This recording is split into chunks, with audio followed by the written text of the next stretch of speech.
up, compassionate people? Welcome to Vegan News. Bit of a venue change, temporary at the moment, but let's dive right into today's stories. Check that out. Got my first vegan tattoo, guys. Can you see it? So V, vegan V, you know, a little hard to see. Scabbed over still healing. Here's some pictures of it for you to check out. You can see that it looks really awesome. I can't wait for it to heal and see how it looks after the healing's done. All right, back to the news. Vegan bacon cones are, look at this picture. Look at it. Look at the picture. Look how delicious it is. Oh my God, vegan bacon cones filled with fried vegan chicken. Temple of Satan in Cockney, England is at it again, of course. They're calling it the Bay Cone, and inside the vegan bacon cone is cheesy loaded fries, popcorn, and multiple other garnishes depending on what you order, served in an edible bacon cone made from seitan. Co-owner and founder of Temple of Satan, Pat O'Shea, had this to say: "It's heavily inspired by the excess of American thatched bacon dishes. However, we know that there is no reason vegan food can't be just as dirty and over the top." Dirty vegans. And it's been 50 years since Trader Joe's opened their doors for business. And in celebration, many things are on sale, especially vegan things. Why else would we be talking about this right now? Come on, get with the program. So for the big 50th anniversary, many things are on sale for 50 cents a piece. From bread, corn, to Hass avocados for 50 cents each. 50 cents! As with all of today's stories, you can find links down below. If you click this link to this story, you can find a decent sized list of the 50-cent products available that are vegan. You can go to Trader Joe's and stock up on Hass avocados. 50 cents for avocados, oh my God. And many other things. And a local animal shelter is in hot water. Right, Boba? What do you think? He likes being here, I think.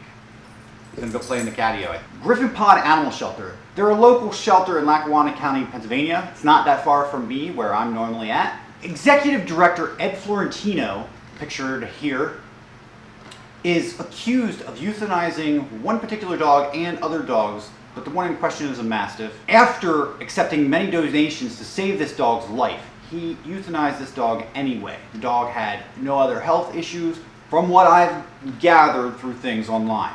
Now, but none of this is 100% confirmed, but he did resign. Over 8,000 signatures calling for his resignation were on a petition online, and the board of directors agreed. They have not spoken publicly about why he resigned, but the board of directors pretty much told him, you know, you're going to resign, you're going to be fired. This is pretty disgusting, and I tend to sway towards trusting all the people that have posted about this, that have been involved in donating to the shelter, because animal advocates have no reason to lie or want to shut down a place that's helping animals. We'll find out more as time goes on. More will probably come out.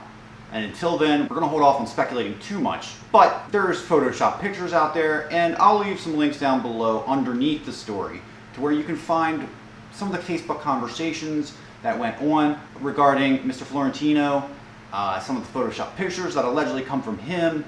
Originally, I wasn't going to do this story, and then it popped back up in the news. A friend, Melanie, actually sent it to me again a second time, showing that he had been in even further trouble, and then I found another article this morning showing that he had resigned, so I figured it was something to bring up and something important to talk about. All right, guys, let's move on.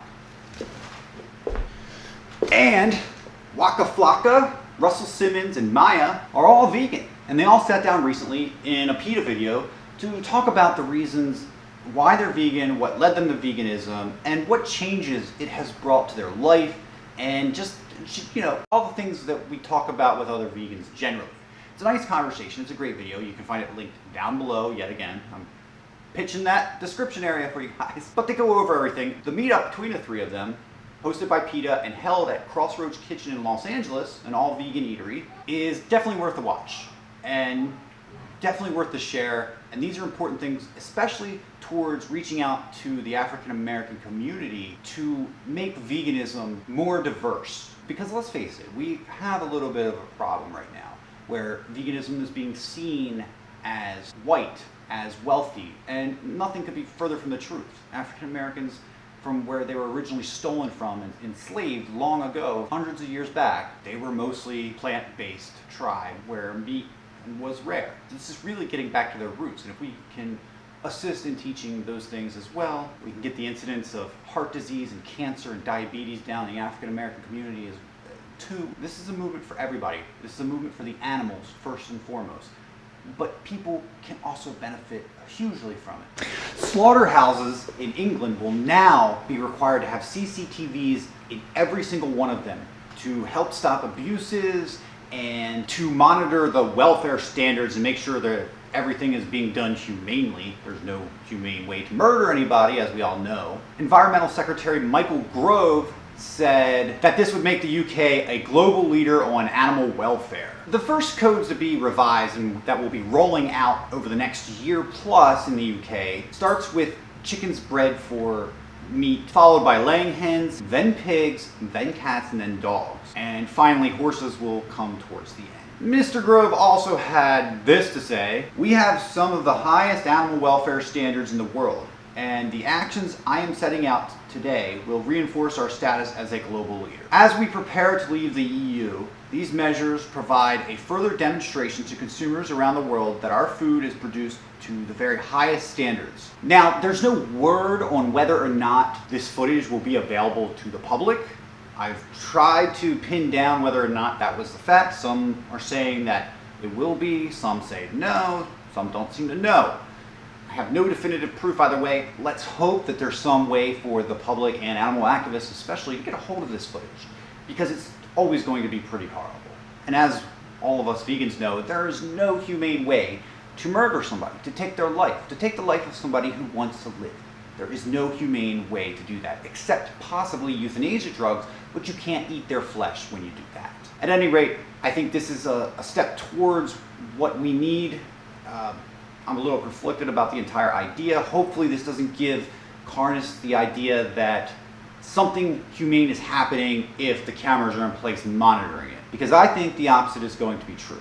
I wouldn't doubt that there's going to be cover-ups done with some of the footage at the actual slaughterhouses themselves, or abattoirs as they're called over there. It's going to be interesting to see how this develops over time.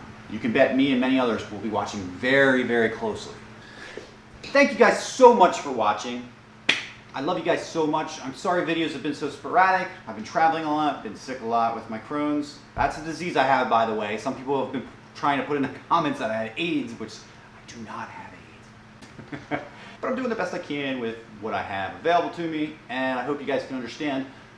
I'm going to try my best to get back to an everyday format, but at the least, I can promise you I will always put out one video every week, at least on a Friday or a Saturday.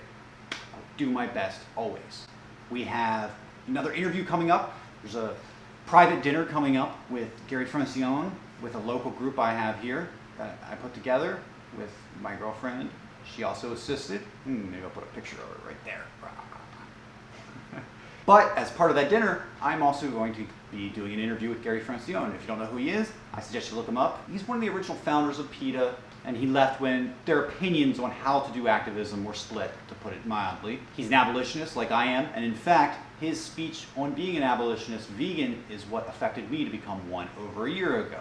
So this is going to be a really incredible interview for me, and it's going to be an incredible dinner just for all of us to sit down and talk and relax and eat and just pick his brain and have a great conversation. So I'm excited for that. I'm excited to share the interview with you guys.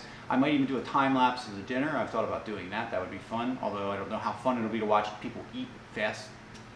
But that's everything, guys. Thank you so much. Give it a like if you liked it. Please don't thumb it down, but you have that right. It's there if you want it. Check out the links for our Facebook. We have a group. We have the page. And also check out the James Asby interview I did recently. Check out all the other videos that we have. Lots of good stuff coming. And September 2nd, I and a bunch of other people I know, many other incredible vegan activists, thousands of us, will be in New York City September 2nd. So do not miss the march. If you can attend, please come. We need everybody that can get there. Links will be down below to the march as well, and I will certainly be there doing video of the march to show all of you how powerful the movement really is becoming, and to show the passion from all the activists. Thank you guys so much, and I will see you again in the next video. Hopefully that's Monday. I'll do my best. Thank you guys so much.